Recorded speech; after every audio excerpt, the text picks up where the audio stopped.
Meus amados irmãos, que a graça e a paz do Senhor Jesus seja com todos. Iniciamos o nosso estudo de hoje com as palavras de Lamentações, no capítulo 3, versículo 21, que dizem: quero trazer à memória aquilo que me dá esperança. Logo depois do autor dizer essas palavras, ele começa a relembrar o caráter do próprio Deus, suas misericórdias, sua fidelidade e a sua bondade. Depois disso, o autor então começa a orar a Deus. Isso demonstra que ele reconhece a sua necessidade de Deus, ou confiança nele, e também, logo depois, ele o adora. Deste modo, nós entendemos, irmãos, que conhecer o caráter de Deus é a melhor forma de nós aumentarmos em nosso coração a esperança e a confiança nele, e também de o adorarmos como ele é digno de ser adorado. Com esse propósito, nós iniciamos hoje uma série de estudos sobre os atributos de Deus no livro dos Salmos. Iniciamos com o Salmo 29, e para isso eu convido os irmãos a abrirem suas Bíblias no Salmo 29, Salmo de Davi, que diz assim: tributai ao Senhor, filhos de Deus, tributai ao Senhor glória e força, tributai ao Senhor a glória devida ao seu nome, adorai o Senhor na beleza da santidade. Ouve-se a voz do Senhor sobre as águas, troveja o Deus da glória, o Senhor está sobre as muitas águas. A voz do Senhor é poderosa, a voz do Senhor é cheia de majestade, a voz do Senhor quebra os cedros, sim, o Senhor despedaça os cedros do Líbano. Ele os faz saltar como um bezerro, o Líbano e o Sirion como bois selvagens. A voz do Senhor despede chamas de fogo, a voz do Senhor faz tremer o deserto, o Senhor faz tremer o deserto de Cádiz. A voz do Senhor faz dar cria às costas e desnuda os bosques, e no seu templo tudo diz glória. O Senhor preside aos dilúvios, como rei o Senhor presidirá para sempre. O Senhor dá força ao seu povo, o Senhor abençoa com paz o seu povo. Amém. Vamos orar, suplicando a graça e a misericórdia do nosso Deus. Senhor nosso Deus, graças te damos pela tua palavra, e agora suplicamos, ó Deus, que o Senhor seja gracioso para conosco, o teu povo, derramando sobre nós, ó Deus, a bênção do teu Espírito, para que sejamos iluminados por ele, para entendermos corretamente a palavra do Senhor. Também pedimos, Deus, que o Senhor mais uma vez nos ajude a entendermos, compreendermos e aplicarmos essas palavras aos nossos corações, para que possamos obedecê-las como é do agrado do Senhor. Rogamos essas bênçãos, Pai, no nome de Jesus, o teu Filho amado, o nosso Senhor. Amém. Amém. Meus irmãos, o modo como as culturas veem os eventos naturais diferem de uma cultura para outra. Especialmente há muitos anos atrás, quando este salmo foi escrito, certamente ainda havia muito mais misticismo do que nos dias de hoje.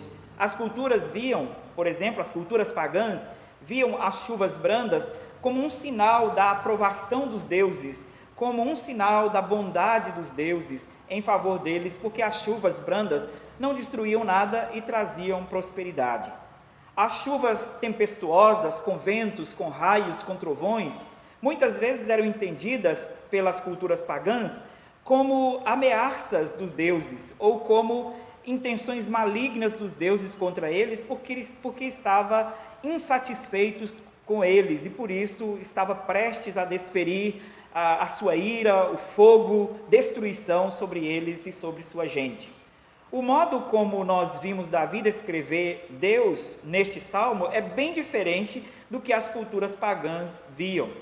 Agora, imagine comigo, imagine o Deus descrito neste salmo sendo um Deus ainda todo-poderoso, mas sem a santidade descrita por Davi no início do salmo e sem a bondade descrita no final do salmo.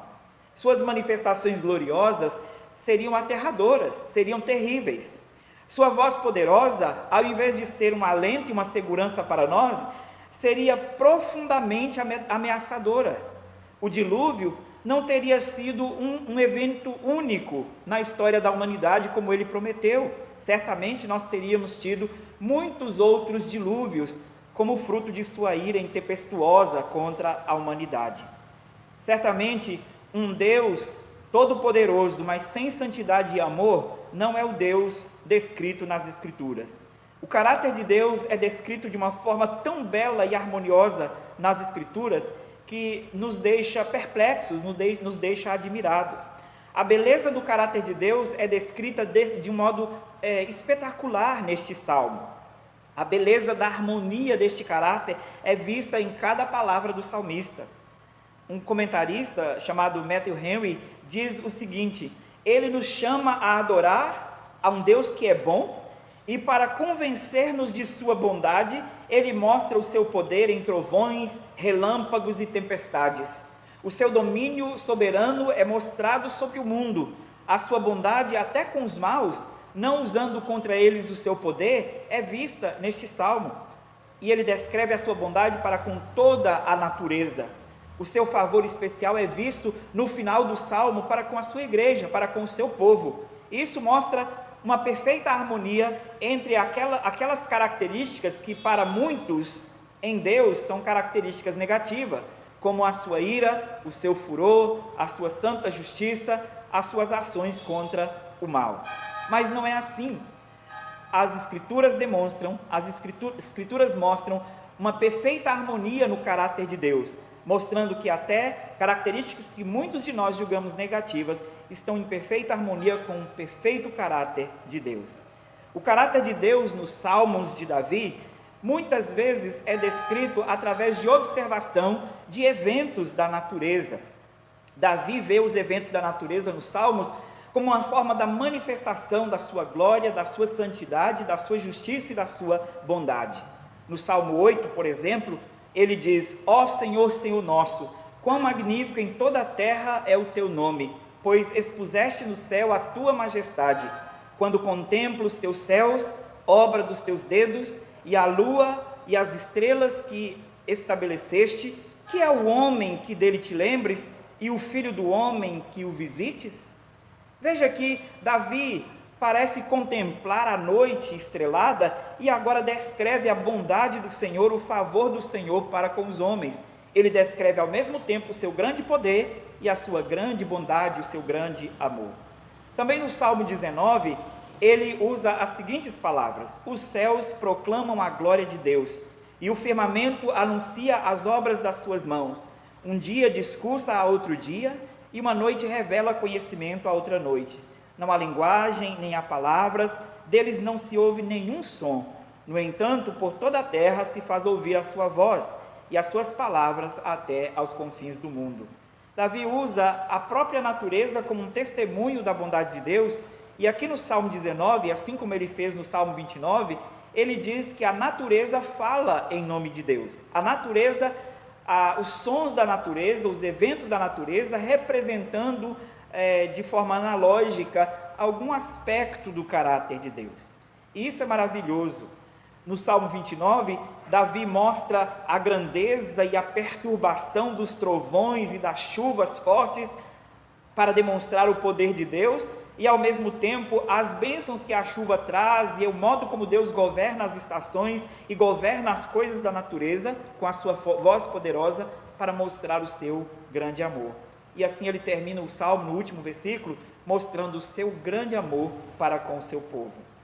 O caráter de Deus, ele é revelado nas Escrituras de uma forma maravilhosa, e para ser mais didático, eu quero classificar o caráter de Deus em 4 categorias de atributos. Em primeiro lugar, nós podemos pensar nos atributos de dignidade, ou seja, aqueles atributos que descrevem a pessoalidade ou a existência de Deus, o ser de Deus.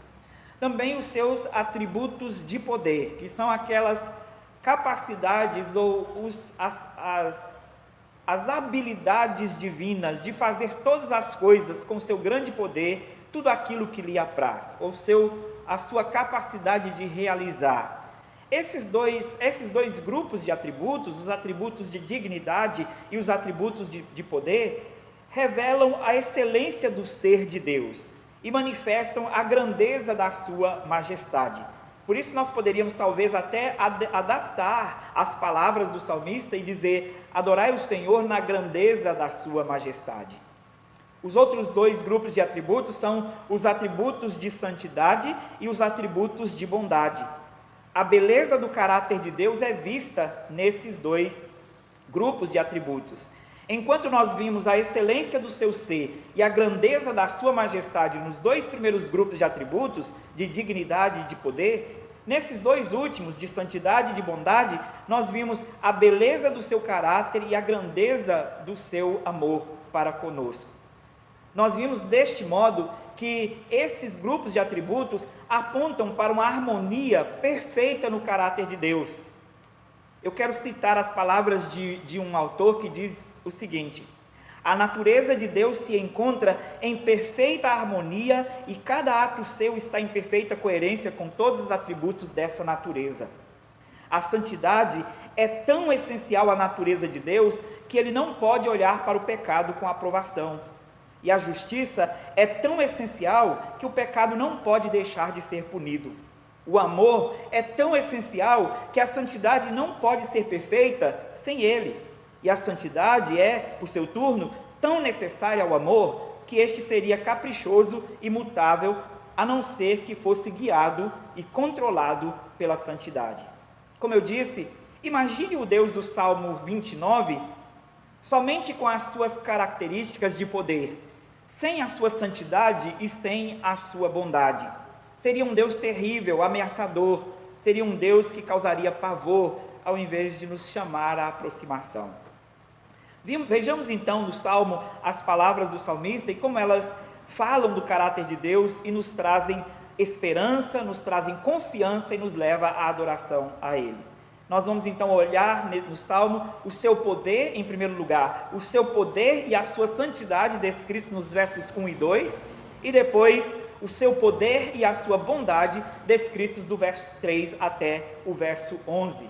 Olhemos então para a palavra do Senhor. No Salmo 29, versos 1 e 2. O salmista começa dizendo: tributai ao Senhor, filhos de Deus, tributai ao Senhor glória e força, tributai ao Senhor a glória devida ao seu nome, adorai-o na beleza da sua santidade. O salmista começa pelo final. Ele começa chamando as pessoas, chamando a criação a adorar a Deus como resultado da observação do que ele vai descrever a partir de agora. Ao observar o poder e a santidade, o poder e a bondade de Deus, nós precisávamos então retornar a Deus em adoração, e ele começa chamando-nos a adorar. Tributai ao Senhor, filhos de Deus, tributai ao Senhor glória e força. Nós podemos dar a Deus essas coisas? Nós podemos tributar glória e força a Deus? O que o salmista diz com essas palavras, na verdade, é: tributai ao Senhor o louvor que é de acordo com a sua glória e com a sua força. Tributai ao Senhor o louvor que é de acordo com o seu caráter grandioso. Tributai ao Senhor a glória, o louvor que é digno, que são dignos dele, dos quais ele é digno, porque ele é grande, porque ele é poderoso. Tributai ao Senhor a glória devida ao seu nome, adorai o Senhor na beleza da sua santidade. Então aqui o salmista mostra o poder e a santidade de Deus, não como duas coisas opostas, não como duas coisas contraditórias, mas como duas coisas que devem nos levar ao reconhecimento de quem é Deus de fato, para que não tenhamos uma visão equivocada de Deus como tinham os pagãos, mas que nós venhamos com uma visão correta a adorar a Deus e confiar nele da forma que devemos adorar e confiar. O salmista então nos chama a reconhecer o grande poder de Deus através da nossa adoração, cantando a ele, tributando a ele a honra devida ao seu nome, porque ele é poderoso, porque ele é grande, porque ele é rico em glória e força. Também que nós rendamos a ele a glória e a honra, porque ele é santo, porque ele é grande em santidade. Por isso o salmista nos chama a adorai o Senhor na beleza da sua santidade. Não são opostos, são duas coisas, duas características que fazem parte e que falam da perfeição do caráter de Deus: poder e santidade.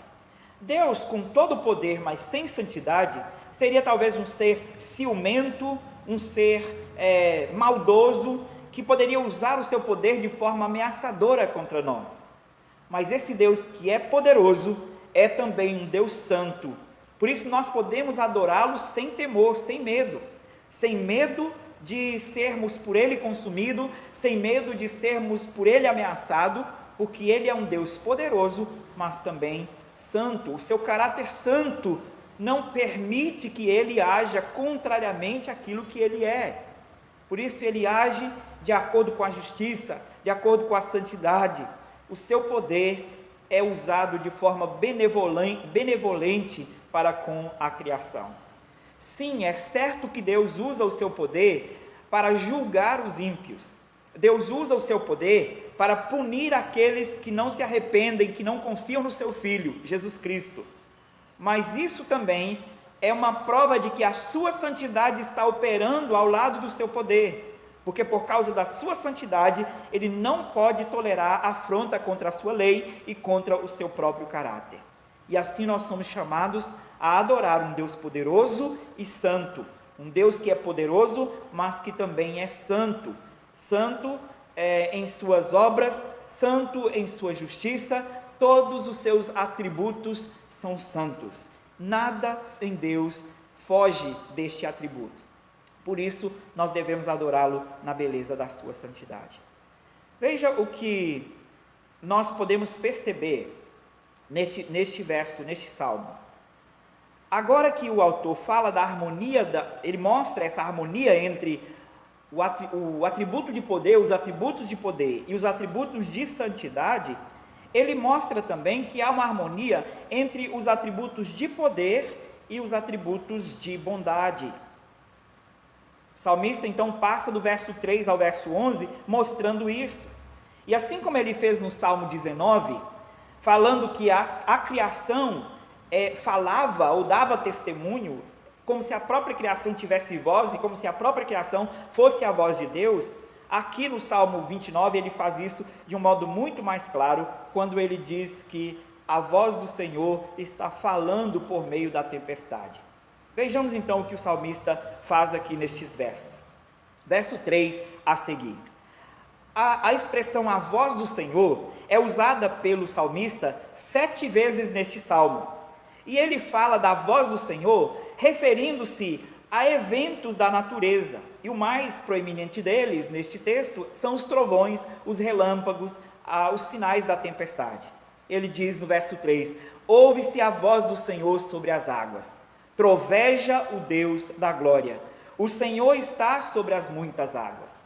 Então ele olha para a chuva, assim como no Salmo 8 ele contemplou a noite, no Salmo 19 ele contemplou o nascer e o pôr do sol, aqui ele contempla um dia de chuva forte, um dia de tempestade, e ele diz: na tempestade, na chuva, se ouve a voz do Senhor, o Senhor troveja na chuva, o Senhor troveja, a voz do Deus da glória troveja na chuva. O que ele estava dizendo? Que Deus estava literalmente falando através da chuva? Não necessariamente.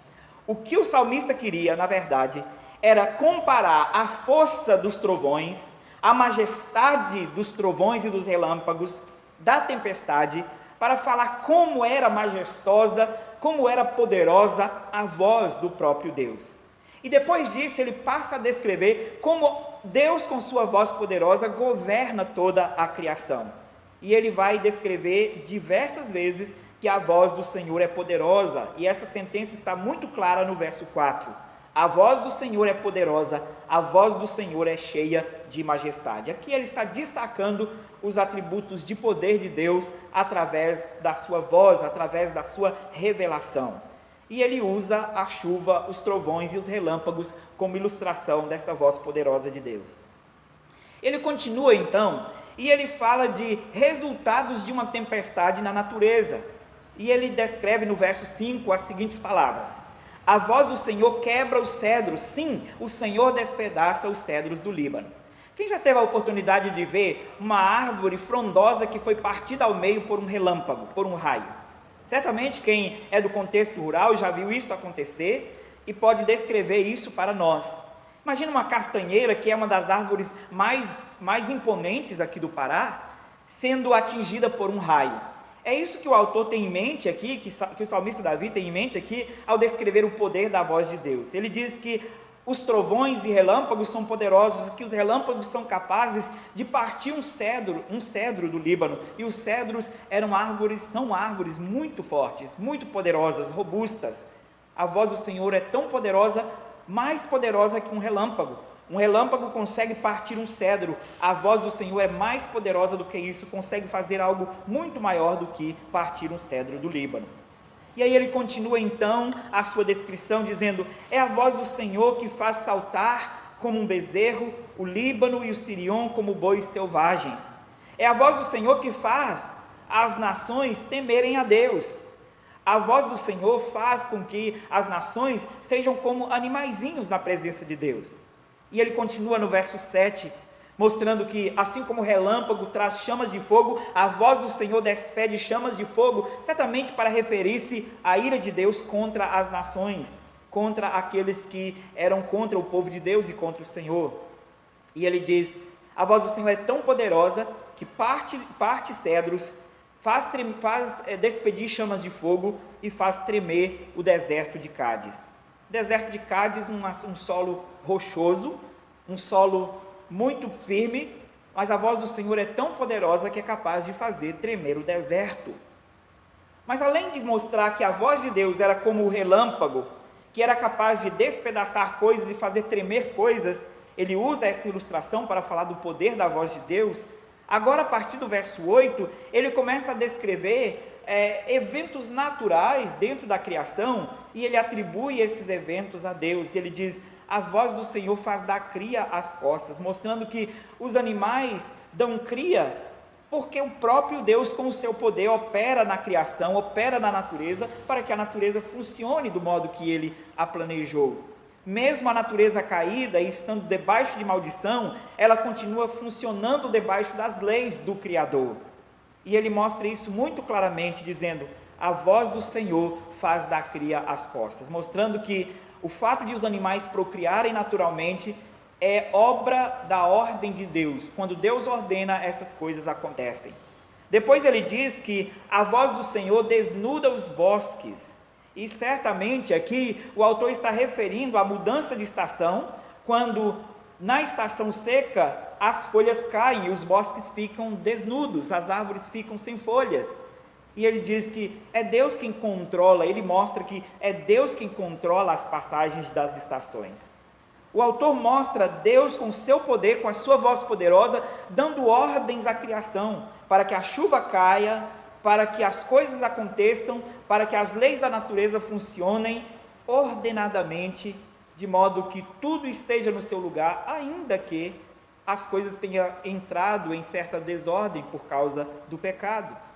Mas mesmo com a desordem do pecado, o que mais sobressai é a ordem, porque Deus está com seu poder, através da sua palavra, ordenando a criação a que obedeça à sua voz e faça aquilo que ele designou que a criação fizesse. Isso é maravilhoso. O salmista consegue ver isso no caráter de Deus a partir da simples observação da natureza. Mas certamente ele só é capaz de fazer isso porque ele conhece o Deus revelado. Quem não conhece o Deus revelado, olha para a natureza e, ao invés de adorar o Deus que a criou, passa a adorar a própria criação, como nos diz Romanos capítulo 1. Paulo diz que a criação ou a humanidade, ao invés de adorar a Deus como Criador, transformou a criação no seu próprio Deus, passando a adorar a coisa criada. Por isso, somente aqueles que têm a verdadeira revelação divina conseguem observar a voz de Deus operando na criação e dar a glória e atribuir a glória devida a Deus. O salmista continua e no versículo 9 ele diz: o Senhor preside aos dilúvios. E aqui ele usa dilúvios no plural, certamente para falar das chuvas tempestuosas em geral e para diferenciar do dilúvio único que aconteceu lá em Gênesis 6, porque ele prometeu que nunca mais haveria um dilúvio generalizado como punição para os pecados da humanidade. E ele tem cumprido essa promessa e ele cumprirá essa promessa até o fim. Os dilúvios a que se refere o salmista aqui são as chuvas intempestuosas que acontecem em todos os lugares, que talvez causam sim alguma destruição em lugares específicos, mas não são juízos espalhados, não são juízos gerais ou universais como o grande dilúvio. Mas ele diz que Deus preside os dilúvios e ele, como rei, preside e presidirá para sempre. Esta frase, esta sentença aqui no verso 9, é o resumo praticamente de tudo que o salmista vem falando desde o verso 3 até aqui. No verso 3 ele diz: a voz do Senhor é poderosa. E a partir dessa afirmação ele começa a mostrar como Deus governa todas as coisas com o seu poder. Aqui ele mostra então que através do seu poder, com voz poderosa, ele preside e sempre presidirá, e presidirá para sempre. Bem, até aqui nós vimos dos versos 3 ao 9, uma descrição do grande poder de Deus podendo ser observado na natureza. Agora o salmista quer também juntar aos atributos de bondade, mostrando como esse Deus que é todo poderoso e que faz coisas grandiosas, é também um Deus de bondade. Assim como nós vimos no verso 1 e 2, que ele que é um Deus de poder, é também um Deus santo, e por isso todas as suas obras são santas. Vejamos, o último verso ele diz: o Senhor dá força ao seu povo, o Senhor abençoa com paz o seu povo. O Senhor dá força ao seu povo, o Senhor abençoa com paz o seu povo. Aqui ele mostra a sua bondade, a bondade de Deus, o seu amor especial para com o seu povo. Este Deus que troveja, este Deus que tem voz poderosa, este Deus que poderia ser uma grande ameaça para nós, é um Deus de amor, que olha para nós com graça e misericórdia, e que abençoa com força o seu povo. Um Deus que abençoa com paz o seu povo. Um Deus que, por presidir e presidir sempre, conserva em paz e em força o seu povo. E aqui nós precisamos então parar para fazer algumas aplicações. A primeira delas é quanto aos atributos de poder e santidade, os dois juntos. O Deus que é poderoso é também um Deus santo. E porque Ele é um Deus poderoso e santo, o seu caráter é confiável. Ele não é uma ameaça para nós. Ele jamais foi e jamais será uma ameaça para nós, os que confiamos nele. Sim, Ele é uma ameaça. A sua justiça é uma ameaça para aqueles que estão contra a sua lei, para aqueles que não se arrependerem. Mas todos os que se aproximam dele com confiança, jamais serão ameaçados pelo poder de Deus. Porque ao mesmo tempo que Ele é poderoso, Ele é santo. Por isso eu quero convidá-lo a confiar no Deus que você serve.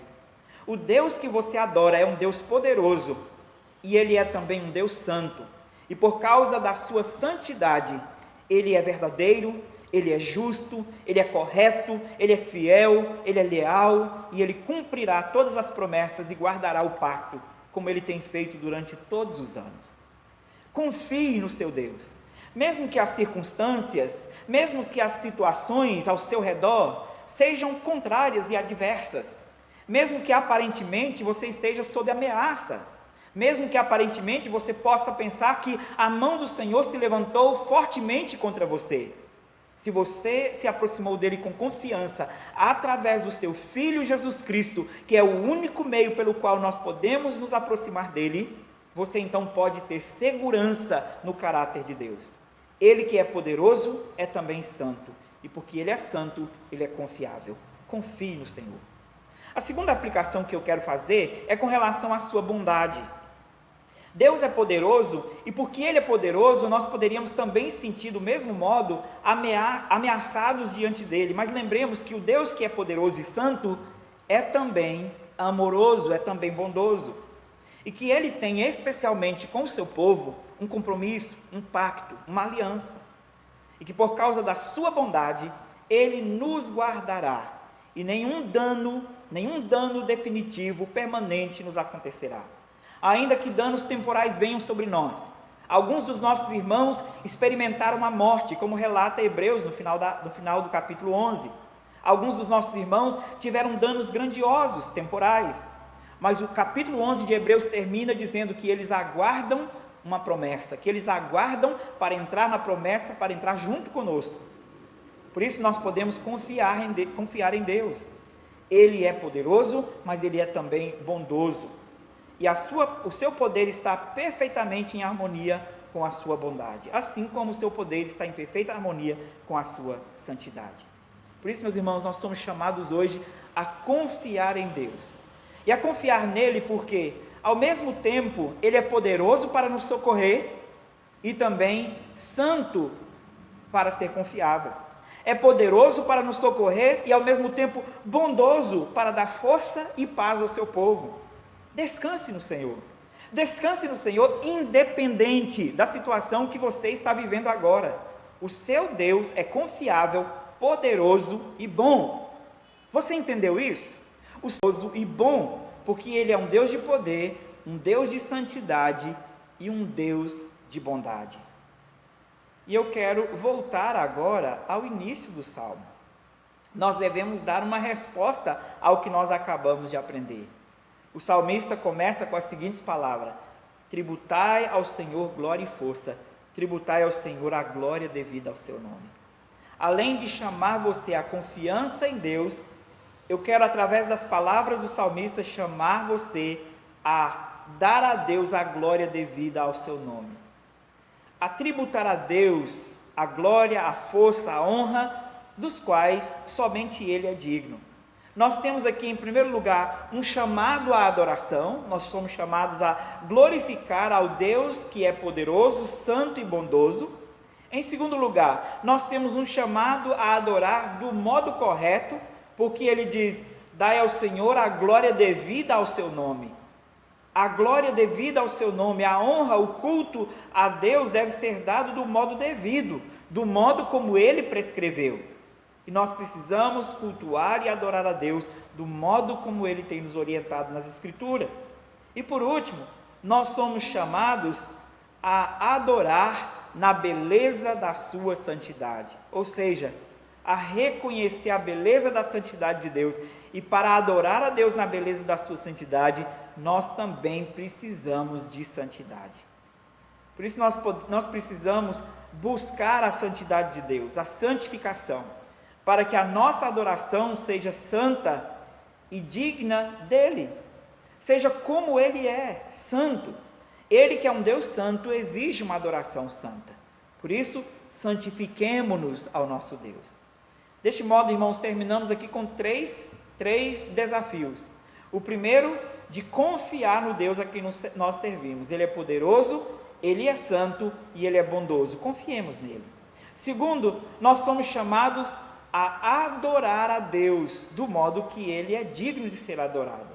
Ele, que é poderoso, que é santo e bondoso, merece toda a adoração do seu povo. E terceiro, nós somos chamados a santificar-nos para adorarmos a Deus em santidade, porque Ele é santo, sede vós também santos. Ouçamos então, meus amados irmãos, a voz do Senhor, não agora em trovões, relâmpagos, em som de chuva, mas através da palavra do Senhor que acabou de ser lida e exposta. O Salmo 29, descrevendo o caráter de Deus e as suas obras de um modo tão maravilhoso. Ouçamos a voz poderosa do Senhor, e que o nosso coração seja presidido, governado por Ele. O Senhor governa, o Senhor preside para sempre. Que nós deixemos os nossos corações serem governados por Ele. E um modo de demonstrarmos isso é confiando nele como Rei, adorando Ele como soberano e também santificando-nos para Ele. Ele é digno, santo, poderoso e bom. A Ele nós adoramos, a Ele toda a glória, toda a honra e todo o louvor. Vamos orar? Senhor nosso Deus, Pai bendito, graças te damos pela Tua palavra que é tão maravilhosa, Senhor. Obrigado ao Pai porque nós somos desafiados à confiança no Senhor, à adoração verdadeira e à santificação ao Senhor. Pedimos ao Pai que o Senhor, com o Teu Espírito Santo, nos conduza na obediência à palavra do Senhor. Seja com o Teu povo, ó Deus amado, abençoa-nos e dá-nos Tua graça. É o que nós rogamos no nome santo de Jesus. Amém e amém. Que a graça e a bondade do Senhor seja com você e com o seu lar. Em nome de Jesus. Amém.